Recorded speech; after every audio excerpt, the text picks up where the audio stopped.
Here at the Indianapolis Motor Speedway, history and tradition reign supreme. Back home again in Indiana. The first full day of practice began with a ceremonial first lap by the 6 former race winners listed among this year's entries. Not since 2002 have this many Indy 500 champions returned to compete in this Memorial Day Classic.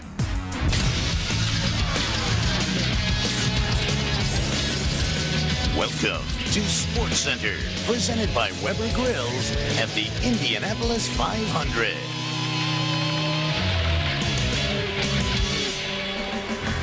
On this first full day of practice, 26 different cars took to the racetrack, turning almost 1,000 laps, and this guy, Sam Hornish Jr., clocked the quickest of the afternoon, 224.811 miles per hour in the Marlboro Team Penske machine. And Scott, we know what Sam was trying to do. What are the other teams trying to accomplish on this, the first full day of open practice? Today, Doc, is all about speed, getting ready for the run for the pole, which is this Saturday. All the drivers are trying to trim their cars out, make them as quick as possible for those most 4 famous laps in qualifying. And this, of course, was earlier in the afternoon. Right now, the weather has moved in. Rains have moved across Indianapolis Motor Speedway, and we have halted activity for the afternoon. Well, hello, everyone. We welcome you to Indianapolis Motor Speedway and our Sports Center coverage, our month-long coverage of Sports Center here from the Indianapolis 500, along with IndyCar Series veteran and expert Scott Goodyear. I'm Jerry Punch. Glad to have you with us here today. And, Scott, as if this first full day of practice isn't stressful enough, you know, now with the iffy forecast, what does that do to these teams? It just plays mind games for the drivers and also for the teams, because simply they expected the next couple of days to turn around and have the opportunity to make their cars go fast for qualifying. But you can see our expected weather here. Wednesday, Thursday, Friday, all showers and a drop in temperature where we are mid-70s today. We're only going to be in the 50s come Thursday and Friday. They're expecting maybe low 60s for Saturday. Expect a very busy Saturday morning for practice.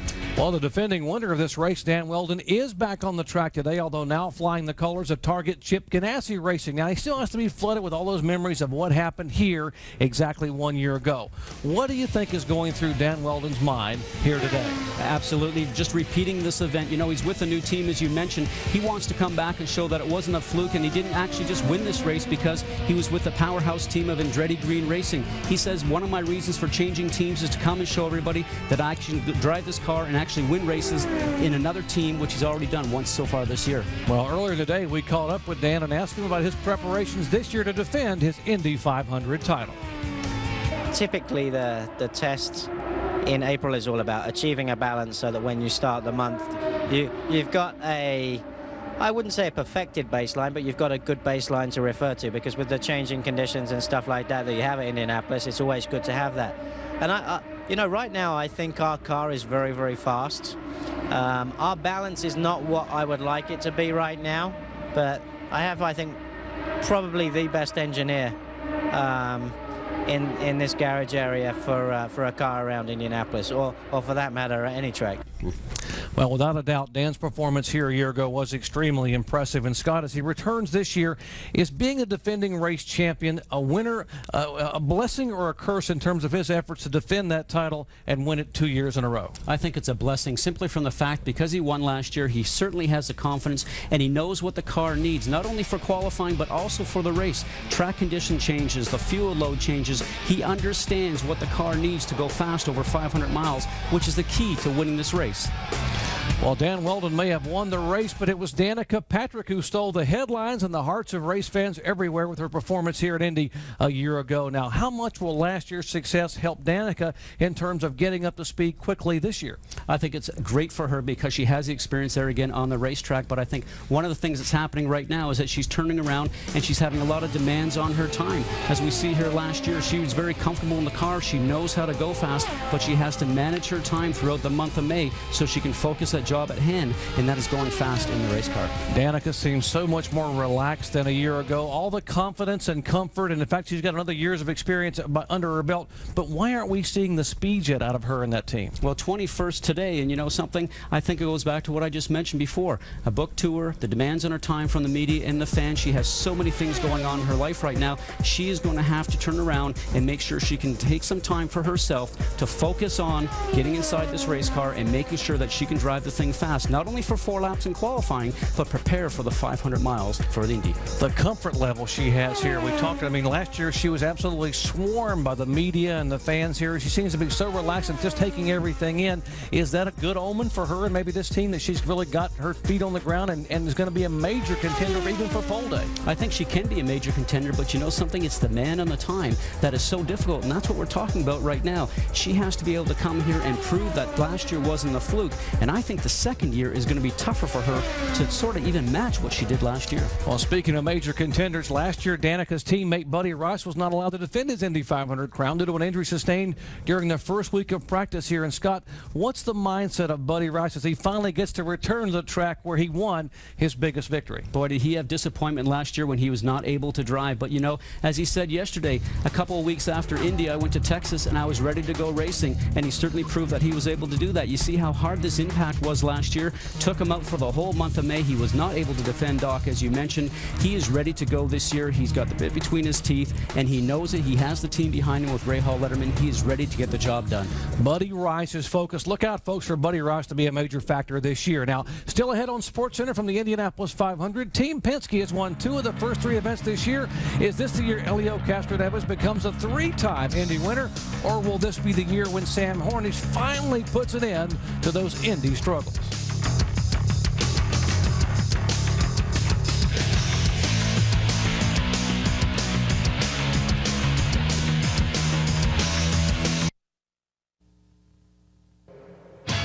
SportsCenter, presented by Weber Grills at the Indianapolis 500. Brought to you by Weber, making the world a better place, one grill at a time. Well, gusting winds and rain have now moved across the Indianapolis Motor Speedway, and activities on the track have been halted for this afternoon. Once again, 26 different drivers have been on the racetrack today, turning almost 1,000 laps. Sam Hornish Jr., the quickest of the afternoon. Well, no one has had more success here at Indy than Team Penske. Roger Penske's record-setting 13 wins have been spread among 9 different drivers, with current series points leader Elio Castroneves accounting for 2 of them. What is it about Elio and Indy that makes him so successful here, Scotty? You think when he came here, he won those first 2 events. First 2 times he was here, it was amazing. Sat on the pole, won the event, came back the next year, won the event. Some drivers just get Indy and they have it down. They're able to go fast no matter what kind of car they drive here. Elio is one of those drivers. I put him in the same category as Rick Mears or possibly Arie Luyendyk, that they always go quick when they're here. He just seems to have a knack for this place, you know, and he's a bit of a showboat. So, I mean, the biggest race of the year, why not do well? A bit of a showboat. Elio likes the cameras, and obviously he's deservedly liking the cameras because of his speed here and the fact that he won 2 in a row here at the Indianapolis Motor Speedway. Now, earlier in the afternoon, Marlowe Kling caught up with a former 2-time champion. The driver with the most successful season so far is Elio Castroneves. Elio, you guys have won 2 out of 3 races this year. You obviously know everybody's calling you the favorite going into this race. Do you feel you're the favorite going into this? Well, I remember in 2003 we had a fantastic car, fastest car out there, and we didn't win a race. So I know here, doesn't matter if you have a fantastic car. It always helps because whole month you kind of relax. But right now we're just thinking about work. We know that the car is good, but we know at the same time it's a long way. So we're going to enjoy the good moment and hopefully finish with a good moment too. Is this the most confidence, though, that you've had going into Indianapolis? Maybe. I guess 2003 again was a great year, especially the momentum coming for the 3rd. But I guess after 2 years that we've been working extremely hard, it seems to pay off this year. If it rains here the next couple of days, because that's the forecast, what does that do to your plan for the rest of the week? For us, actually, it's pretty good because the car seems to be handling very well, and actually it won't be very good for the rest of the guys because they're not able to catch. And that's what happened in Japan. So, Mother Nature, please help us. Well, this is a former pole winner here at the Indianapolis Motor Speedway. We'll see if he can do it again on Saturday. Jerry, back to you. Thank you, Marlo. Mother Nature may be helping Elio right now. Take a look. Elio Castroneves off to a start very similar to the one Dan Wheldon orchestrated last season en route to a record-breaking 6 wins, including the big one here in the Indy 500. Compare the drivers. The first 3 events, Dan and Elio each had 2 wins, but Castroneves had 26 more laps led. And Scott, it's all about momentum, I guess, in any sport, particularly in racing. What factor does momentum have coming to Indy? I think it's huge. And, you know, Penske's always great at planning. When we spoke to their engineers this morning, morning. Ron Rzuski, the new engineer for Helio Castroneves, he says not only in the races but also the test here, they wanted to take baby steps so they could lead up to the race here itself and make sure they're carrying momentum in here. They had to have a good test, and you can see Elio climbing the fence. He loves to do that. His whole thing is he wants to do that again here at the Indianapolis 500 for a third time. Not many drivers have won this race 3 times. Elio is certainly focused on that, but I think that their goal right now is to make sure the momentum keeps going each and every day to pole day and then also to race day. Elio would become just the 9th different driver to win this race 3 or more times. Now, although Elio's teammate Sam Hornish hasn't won this year yet, he has been a factor in all 3 races to date, logging 3 top 10 finishes. What is his mindset as he comes back to a track that's been tough for him? Just finished this event. You know, he's been here 6 times. He's not finished this event. The complete mileage so far, only 195 out of 200 laps. His best finish is 14th. Here's a guy that we know is very quick. He's won 2 IRL championships. Everybody knows when Sam's around you, he gives you just enough room to actually let you pass, or gives you just enough room when he passes you. They know he's fierce. They know he's fast, but he has to get to the end. He has to have patience. He has to be calculated and continuous to go all through this 500 miles. It's very difficult here. Well, what about it? Will this be the year that Sam Hornish finally puts an end to his Indy 500 frustrations?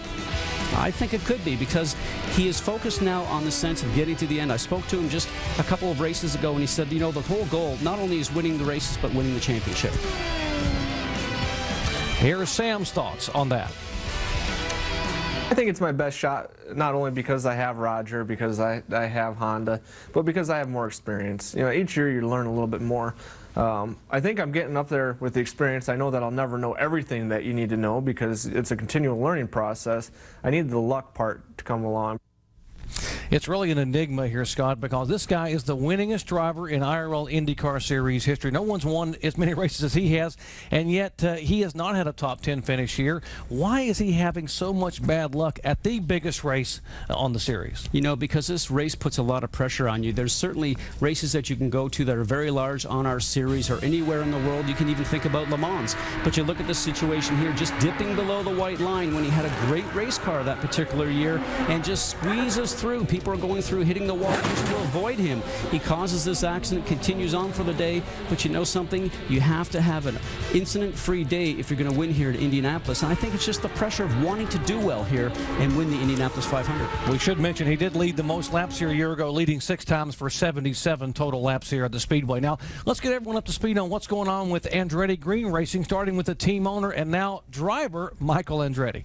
You know, very strange to see Michael come back after being away from it for 3 years. When he stepped out of the cockpit here, we said this in yesterday's show, he said, you know something, I will never come back for a one-of for the Indianapolis 500, but just the lure of possibly winning this race, which he's never done before, can really draw upon a driver, and I think that's what's really brought him back here. How about the rookie third-generation driver, Marco Andretti? 19 years old, the famous last name for Andretti. Some people think that he's rushed to be able to sit in one of these cars. A lot of pressure on him here at Indianapolis because of the Andretti name to perform. How about last year's pole sitter, TK, Tony Kanaan? A very quiet season so far. Certainly hasn't had the season that he's had in past years, but I look for him to be very strong. He did win the pole here last year. One of the favorites for the month of May, the Flying Scotsman, Dario Franchitti. Dario Franchitti is always quick. We see him today just making a very slight mistake, touching the wall. He didn't really want to come out and say what happened with it, but we caught up with him earlier, and let's hear what he had to say about just kissing the wall over there in the turn. I was thinking all the way in, okay, what excuse can I come up with here? I just made a mistake coming off the corner. I just released the lock a little bit too early, and I thought I wasn't quite as close to the wall as I was, so just a stupid mistake, and hopefully I won't do it again. And finally, the unsung hero of the AGR success story the last 2 years and the fastest AGR car today, Brian Herta. You know, here's a guy that can win races everywhere he goes. Everybody says that he is a road course specialist, does great on ovals, but he's also the guys that are sometimes the brains behind the team as far as setting the cars up. Everybody says that.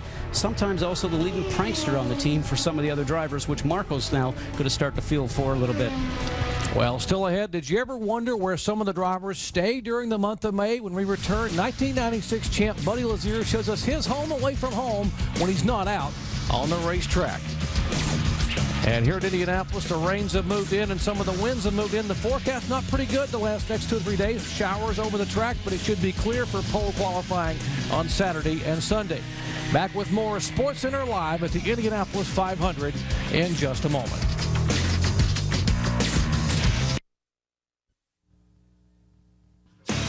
Welcome back to SportsCenter, presented by Weber Grills at the Indianapolis 500. And SportsCenter at the Indianapolis 500 comes your way every weekday night leading up to the race at 5:30 p.m. Eastern on ESPN2. And on Wednesday's show, we'll be joined by 1969 Indy 500 champion, the legendary Mario Andretti. We'll stop by to talk about Michael's decision to come out of retirement and how his grandson Marco is doing in his first Indy experience.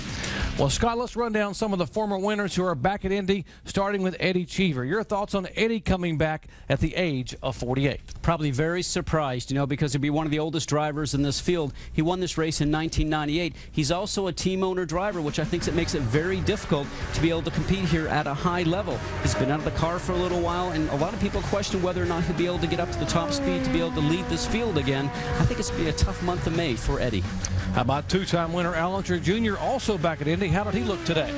Looking strong, but also very surprising to see Al come back. I think both these guys have just certainly missed being out of the seat. They missed being around the Indianapolis 500. And as we see him now just out here testing throughout the day, it's going to be tough for these guys to run with what I call the 20-year-olds and the early 30-year-olds, because I think this game has changed here in the last couple of years. It's becoming a young man's game.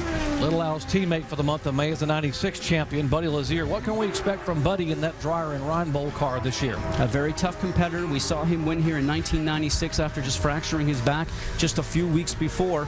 He has the determination, but there again, he's a teammate of Al Jr., and that team right now may not be the leading team here at the Indianapolis 500, but he's a bulldog. He'll be around at the end. Buddy Lazier is also the subject of tonight's Daily Diary.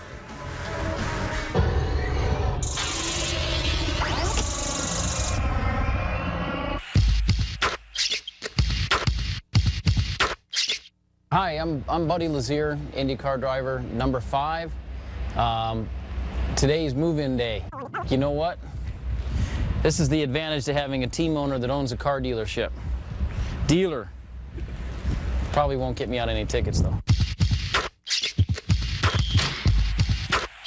Move-in day's a little bit hectic. It's frustrating, but you want to get everything organized. As you can see, you've got fold-out bed here and couches. This is a 2-room motorhome in that it has 2 pneumatic sliding doors. It's amazing how far motorhomes have come in the years that I've been racing. It's basically in a luxury 2-bedroom apartment. You can see you have kitchen, dining room table, couches everywhere. Huge refrigerator, stove, dishwasher, microwave. You've got it all. Washer and dryer, which is a nice thing to have when you're here for a month, washer and dryer.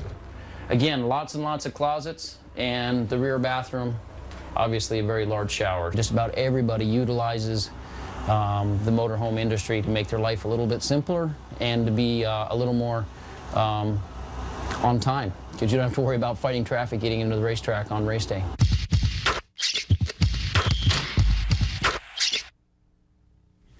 And a look at where the drivers stay. Thank you, Buddy Lazier and wife Kara. Now, I know you're accustomed to luxury with your vast wealth. Where did you stay when you came here the first year you came to Indy to drive? I mean, was it always like that for the drivers? Boy, as he says, boy, has it ever changed over the years. A lot of times I wanted to stay over at the Speedway Motel because it has so much history there, but I never did that because I actually lived here in Indianapolis, so you have the opportunity to sleep in your own bed at night, which sometimes gives you some comfort after a hectic day. It certainly has changed. The drivers have comfortable quarters here at Indianapolis because they're here for the entire month, and a lot of activities throughout the month, but not today. The rains have moved in, but prior to the rain, we had 26 different cars on the track for almost 1,000 laps turned on the first full day of practice. Sam Hornish, the quickest overall at 224.8 miles per hour.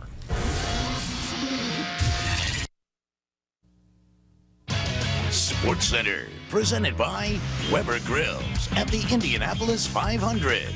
Brought to you by Weber, making the world a better place, one grill at a time. Back in Indianapolis, here are the top speeds of the rookie drivers throughout the month of May. And Townsend Bell, a 31-year-old California driver, the Vision Racing effort at 222.545 miles per hour. Marco Andretti second, and P.J. Chesson, the Carmelo Ron Himmelgarn entry at 216.195. Well, this Saturday is Indianapolis 500 pole day qualifying. Our coverage begins noon on ESPN2, then switch over to ABC Sports at 3 Eastern time for 3 more hours of coverage as the starting grid takes shape for the 90th running of the Indianapolis 500. You know, over the years, the Indianapolis 500 has produced its share of great drama. In tonight's 90 Years of Indy, Tom Carnegie relives one of the most exciting finishes in Indy 500 history.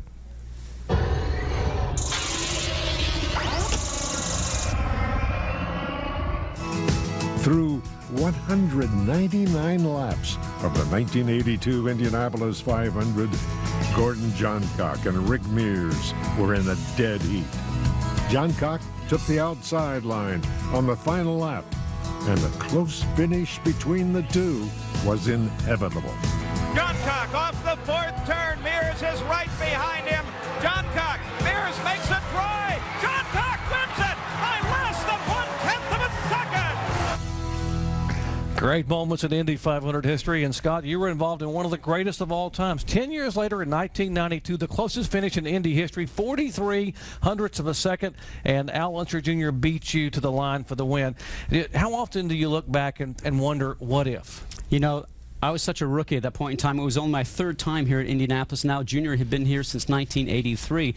But it's funny because I spoke to Tom Carnegie today. He was telling me about the 82 race, and I thought, no time would you ever end up having a situation where there'd be a closer finish than the finish in 1982 with Johncock and Mears. And he says, lo and behold, 10 years later, here comes, as he calls me, this little Canadian breaking the record that had stood for a decade.